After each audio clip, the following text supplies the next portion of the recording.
Every morning, my life played out like a Norman Rockwell painting, perfectly composed, almost unreal in its normalcy. I'd wake to the smell of coffee brewing, sunlight spilling through the kitchen window, casting golden lines across Rowena's hair as she hummed softly, lost in her own world. The city outside was rushing, loud and unyielding, but inside our apartment, there was peace, warmth tucked into small rituals. The way she'd squeeze my hand before I left for work, her gentle reminders not to skip lunch, or the way she'd laugh at my terrible tech jokes, like, "Why did the coder die in the shower?" Because he read the shampoo bottle, lather, rinse, repeat. To everyone around us, we were the couple people envied. Our friends would joke, "You two are disgustingly cute," and even my cynical coworker Jerry, who never trusted anyone, used to say he wished he had my luck. We hosted game nights, double dates, and weekends at the local farmers market. There was Emily, Rowena's best friend since high school, warm, fiercely loyal, and slightly suspicious of anyone who came too close to her circle. And then there was my friend Alex, a blunt, fast-talking programmer with a knack for sniffing out trouble in code or life. These people formed our circle, our safety net. But nothing gold can stay. Underneath those perfect moments was a silence I never fully understood. There were rare nights when Rowena seemed far away, lost in memories or thoughts she wouldn't share, her eyes fixated on the city lights outside our bedroom window, hands nervously twisting her necklace. I wanted to ask what haunted her, but the words got stuck in my throat, stifled by a fear I couldn't name. Sometimes, I'd catch her texting in the hallway, laughter stifled when I came into the room. I told myself it was paranoia, that trust was the pillar of every good marriage. After all, wasn't that what we promised? We talked about the future, kids, maybe a bigger home, dreams of hiking the Pacific Northwest. On Sundays, we'd walk to church together, hands laced tight. We looked invincible from the outside, a perfect storm of devotion and shared dreams. Our friends envied us, our parents put our photos on the mantle, and strangers told us how lucky we were. But beneath the applause, my heart whispered doubts. Moments crept in. Quiet arguments over nothing, laughter that didn't quite reach her eyes, a wall of gentle avoidance I couldn't break through no matter how carefully I tried. There were times at family dinners where Rowena's mother, a stoic southern woman, would eye me as if she suspected something was always missing, her questions sharp and polite. "Are y'all really happy, sweetheart?" she'd ask Rowena, and I'd wonder if my wife ever doubted the happiness I was so desperately clinging to. Still, I loved her. I believed in her.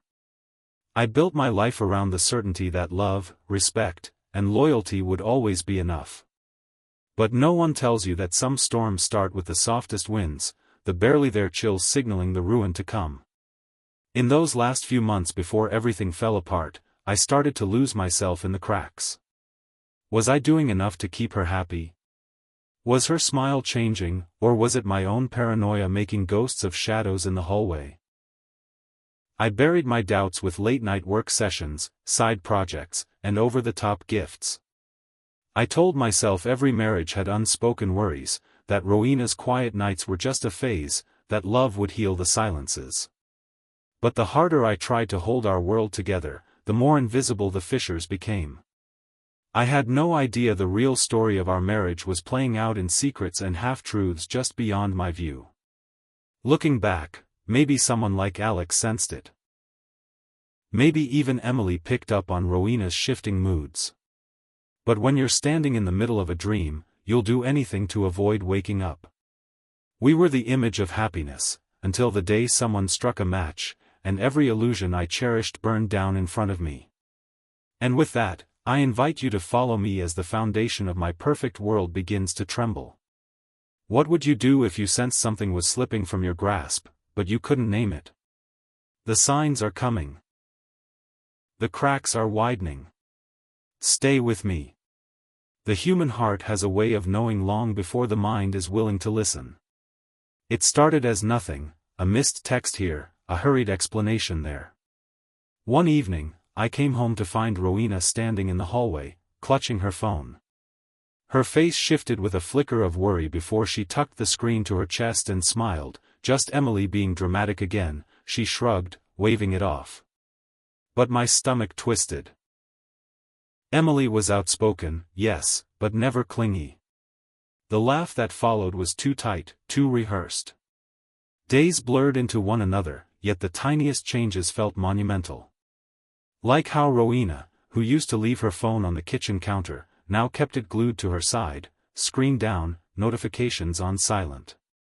When I walked into a room, sometimes her thumb would dart up, locking the screen mid-scroll. She started working late, claiming deadlines at the bookstore, though I saw no increase in paychecks or new schedules on the fridge.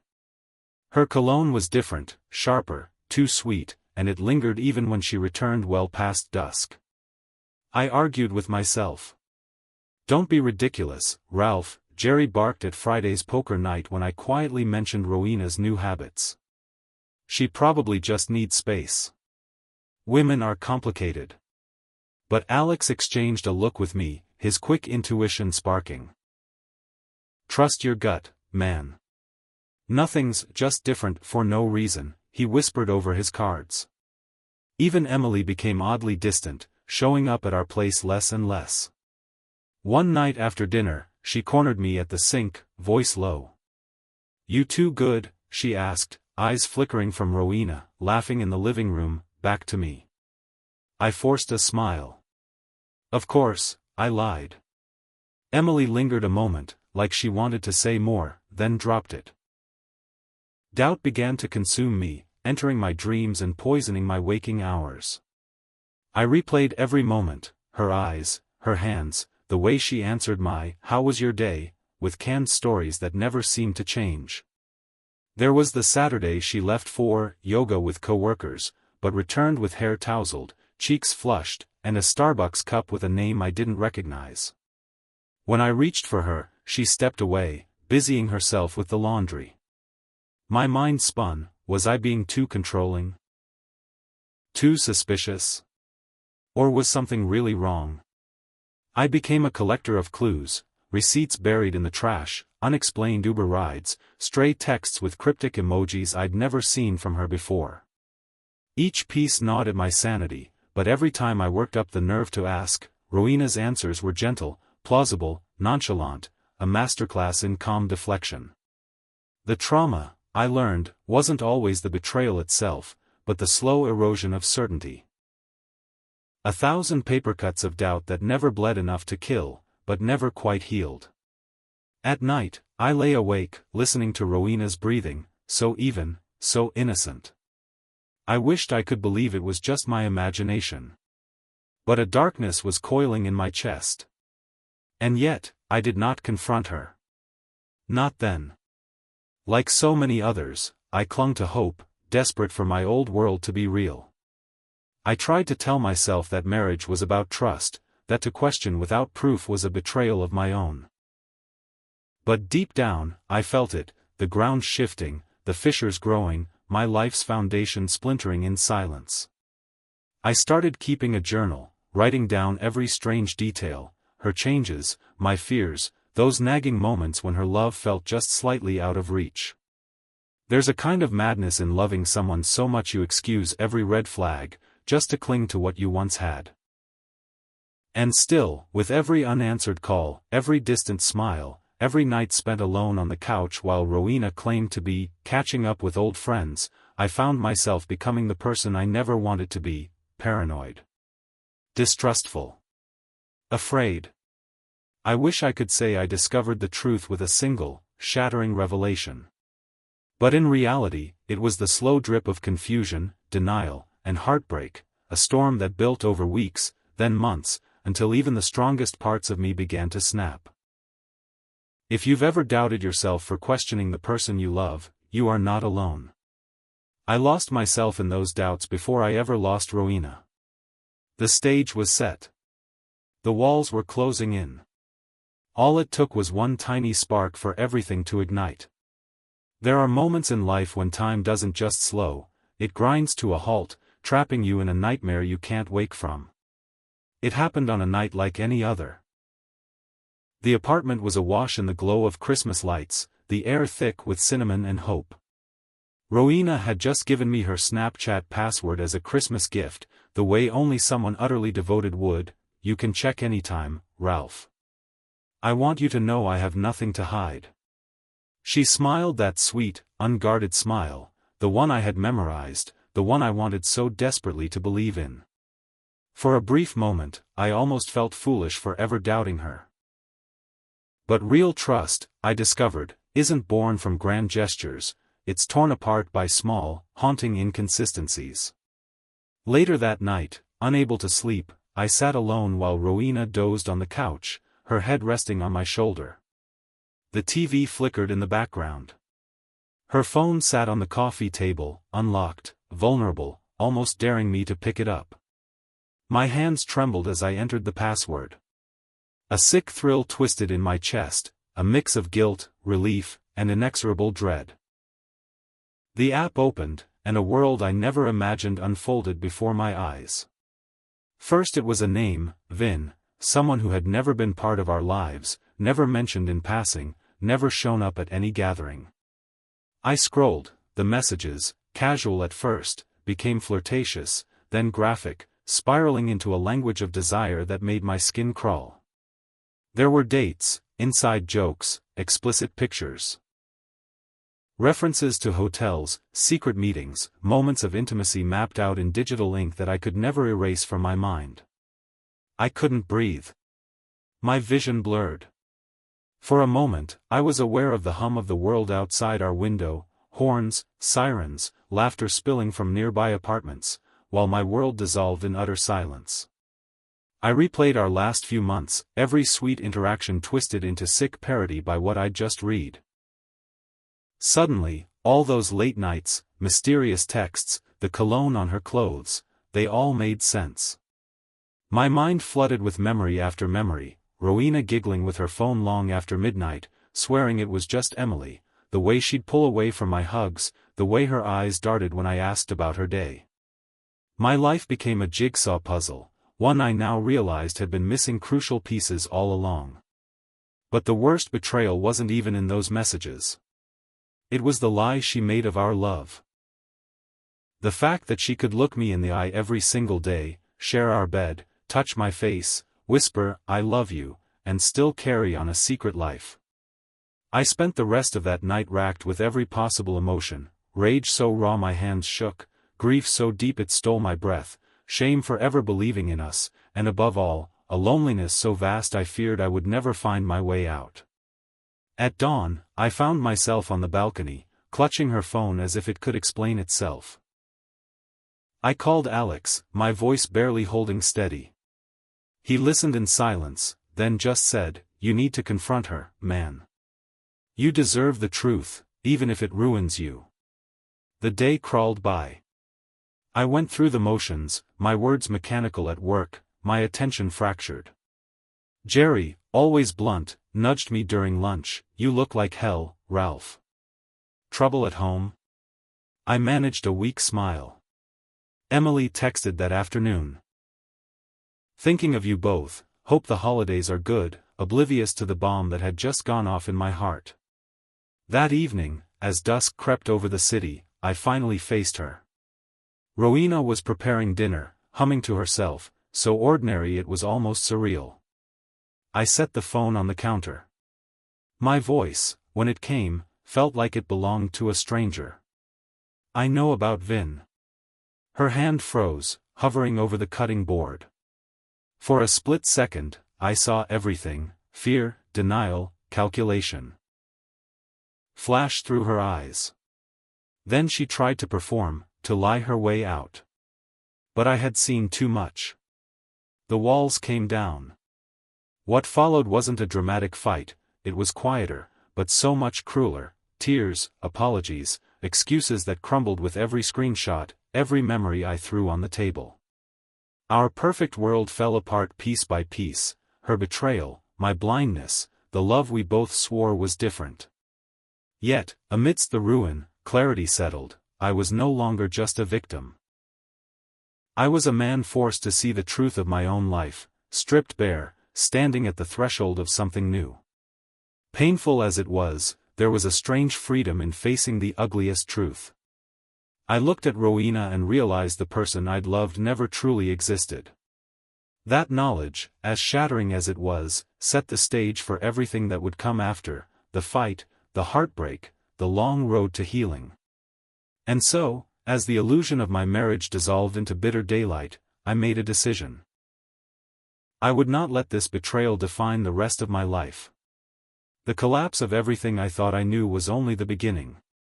If you've ever uncovered a truth that smashed your world apart, you know, there's pain, but there's also the first fragile glimmer of liberation. And in the next chapter, I'll show you how I learned to face Rowena, confront the ruins of our past, and start fighting for my own future. How do you confront a liar when the person you loved is already gone? How do you prepare for war against the one you trusted most? The apartment was quiet, but my chest pulsed with dread. Rowena was at the stove, slicing peppers, humming some tune that used to calm me. I felt a cold detachment, my body and voice split, each desperate to flee the next few minutes. But this was the moment, and running was no longer an option. I placed her phone in the center of the table with deliberate slowness. My hands shook. I steadied them against the wood and cut through the silence. I know about Vin. Everything stilled. The knife clattered, her knuckles went white. For a heartbeat, her eyes darted, calculating, pleading, angry, rapid-fire emotions flashing like cracked glass. Then the performances began. I don't know what you're talking about. It's just a friend. You misunderstood. But no act could withstand evidence. I read aloud pieces of her midnight confessions, her laughter spilling out in vulgar texts, her rendezvous disguised as earnest errands. The words scorched the air between us. She crumpled, first with denial, then defiance. It was nothing. You don't make time for me anymore. Tears. Gasps. Apologies that rang hollow. I exploded, weeks of madness, sleepless nights, humiliation rising hot and bitter. Don't you dare blame me. Who are you? Who did I marry? Suddenly, the conversation was a storm, raw, tangled cries, accusations hurling back and forth. My words bled fury, but underneath I was shattered, grieving the woman who never existed. Rowena dropped to her knees, sobbing. She begged for forgiveness, making wild promises, twisting the tale, trying to cast shadows on my doubts. For a second, I saw the girl I married, small and desperate. But my heart hardened. I understood forgiveness must not become self-betrayal. The confrontation wasn't just between us two. News traveled quickly. Emily called, her voice trembling. How could she do this? Alex showed up unannounced, leaving takeout at my door, offering a silent companionship that felt like a lifeline. My mother, stoic as ever, listened to my confession over the phone, her own voice breaking as she whispered, "No marriage can survive on lies, son." Rowena's family refused to accept the truth. They accused me of making things up, protecting their daughter from reality. I found myself not only in a battle with my wife, but locked in a war for my own dignity. Those nights were the darkest, replaying every word, every touch, every memory twisted by betrayal. There were moments I almost caved in, wondering, was I too harsh, could I somehow shoulder the pain, piece together the broken glass? But Alex's words echoed, a marriage founded on deception isn't a marriage at all. Through the confrontation, the greatest battle was within myself. Rage warred with grief, hope with despair. Letting her go wasn't just about walking away, it was choosing to value truth over the comfort of illusion. In the end, as dawn light spilled in, I gave my answer: you don't get to rewrite what you did. I deserve better than this. I deserve honesty. I began to pack my bags, each shirt and book slipped into the suitcase, a small act of reclaiming myself. And while Rowena's cries faded behind me, I stepped out, not as a broken man, but as someone finally free from the shackles of lies. What happens after the flames die down? How do you rebuild a life after the storm? Join me for the next chapter, where I learn what it means to survive, and perhaps, to hope again. Grief is a room with no doors, until one day you wake up and realize you're strong enough to break a window and climb out.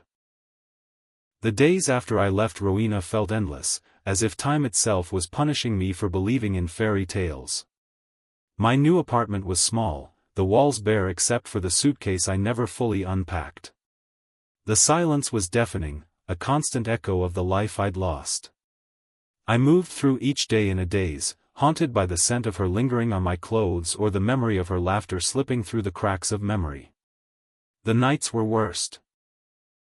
I'd lie awake, tracing the outline of where she used to sleep, rehashing every argument, every missed sign, every moment I might have rewritten the story if I'd just been better, braver, less blind. Sometimes, I'd stagger to the kitchen at 2 a.m., pouring whiskey into a chipped mug, staring at my hands as if they alone could hold all the pain I carried. That's when the calls and messages started, Rowena, pleading, apologizing, promising she could change. For a moment, I almost gave in. Nostalgia. That sly enemy tried to convince me that putting the pieces back together would somehow lessen the ache. But the wound was too deep. Despite every apology, the trust had been buried beneath the rubble of her betrayal. I wasn't alone in the chaos. Alex visited often, dragging me out for greasy diner breakfasts, talking more than eating, making dark jokes until I finally managed a real laugh. Emily became the unexpected anchor, inviting me to trivia nights and offering compassion that bordered on fierce protectiveness. Even Jerry, in his own gruff way, checked in, shoving coffee into my hands at work. You might feel ruined now, man, but wait till you see the light at the end. It's brighter than you think. But support could only take me so far. I had to face myself in the mirror. I joined a group therapy session downtown, a room full of survivors. All holding shards of their own destroyed trust. There, beneath the merciless fluorescence, we shared stories. Some were sadder, some more hopeful. For the first time, my pain felt honest, a badge of survival, not shame. Every day was a lesson in rediscovering myself, learning to cook for one, not two, running in the park until my lungs ached, trying, and failing, to meditate, journaling every ugly thought until the pages bled with honesty. I threw myself into work, found solace in debugging code. There's a comfort in logic when the heart makes no sense. One day, in the middle of a rainstorm, I answered a call from my mother. Her voice was gentle. Son, don't let her mistake destroy all the beauty you still have left inside you. This isn't the end unless you let it be. That night, I stood at my window, watching water stream down the glass, and for a moment, allowed myself to imagine a world where the pain was no longer the loudest thing in the room. Gradually, moments of peace grew longer, a bike ride without thinking of her, a meal that tasted good, a weekend trip with friends. Emily introduced me to a friend from her yoga class. Just coffee, nothing more, but for the first time in months, I felt a faint flicker of hope. Maybe the future could be something new, not just a shadow haunted by betrayal. I didn't emerge from the wreckage unscathed, but I emerged. Not broken, just different. Stronger, tougher, more awake to life's jagged edges and unexpected mercies. If you're where I was, knee-deep in heartbreak, wondering if you'll ever breathe easy again, hold on. There is life after loss. Sometimes, the fire that burns you down forges the very steel you need to rebuild. And as I sorted through the ashes, I realized, the story wasn't over. Not by a long shot. The next chapter wasn't about what I'd lost, but about what kind of man I'd choose to become. Some mornings, the pain shows up quietly, like an old wound aching just beneath the surface. But over time, I learned the sun always rises, even on the days that feel impossible. At first, rebuilding felt almost unnatural. Every step a conscious act of faith against the gravity of grief. I moved through the world as if crossing thin ice, afraid any sudden joy would break and toss me back into darkness. Yet slowly, new patterns formed. I started volunteering at a local animal shelter, one lost soul comforting another, finding meaning in caring, not just for myself, but for something else that needed hope. On weekends, I joined Alex and his friends for pickup basketball, letting sweat and laughter clear the ghosts from my head, even if for just an hour. Emily remained my touchstone. She would drag me to new cafes, introduce me to friends from her book club, even sign us up for a pottery class where I mostly ruined clay but slowly remembered what it felt like to create, not just survive. There was tension in every interaction. Trust was no longer a given, but a choice. When Emily encouraged me to go to a reunion, I hesitated. What if I'm not ready to see people who know? I asked her. She gripped my hand, firm and unwavering. Let them see how strong you are. Your story doesn't end with heartbreak. The world seemed larger now, full of uncertainty, risk, and the exhilarating possibility of connection. During a charity run, as I stumbled through the final stretch, a stranger matched my pace. Her name was Lauren, brown eyes, scars of her own. Over the next weeks, we started as friends, late-night conversations, Sunday coffees, an unhurried gentleness that asked nothing but honesty in return. For the first time in forever, I told my story aloud, not as a victim, but as someone who had survived something monumental. That night, home alone, I looked in the mirror and finally recognized the face staring back. Stronger. Wiser. Fiercely aware of my own worth. I realized. Love is no longer about losing yourself in another, but about rising from your own ashes with compassion, for yourself and for the world. Even as Rowan's memory faded into the background, her apologies, her mistakes, her place in my past, I found myself thanking her. Not for the pain. Never for the betrayal. But for forcing me to discover sides of myself that pain, and only pain, could reveal. Now, when I close the apartment door each night, I leave the past outside. I breathe in the promise of the future, uncertain but bright. Trust, for me, isn't about naive optimism anymore, it's about the courage to be open, even after shattering. If you're watching this, stuck in your own darkness, remember, you are not the worst thing that's happened to you. Every bruise, every fracture, isn't a weakness, but a roadmap to your survival. And as for me? I'm not looking for perfect anymore. I'm looking for real. For honest. For mornings built on truth, not illusion. Let the first light of dawn remind you, no matter how gutted you've been, you can begin again. And this time, you get to write the next chapter. There are still moments when I catch myself looking back, ghosts of memory flickering in the quiet. Some wounds never entirely fade. They simply become part of you, reminders of how far you've come, of the storms you've survived, of the strength you never knew you had until life demanded it. If you've stayed with me through this entire journey, thank you. Thank you for listening to my story, for seeing not just the pain but the hope I've discovered beyond it. I am still healing, still learning, still picking up the pieces, and maybe, in sharing this, I've helped you feel less alone in your own struggles. Maybe we're all just looking for someone to say, I understand. Your support means more than words can ever say.